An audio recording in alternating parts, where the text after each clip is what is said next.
Welcome. In front of me is a BLAUPUNKT SM01, and today I'll show you how to take a screenshot on this device. So all you need to do is just find the screen that you want to capture and then hold power key and volume down simultaneously, like so.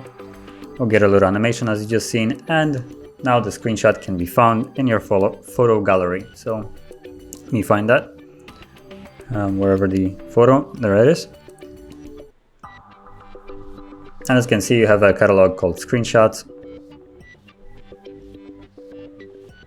And there's the screen that we just took. From here you can edit it, delete it, do whatever you want. But yeah, that's basically how you take it.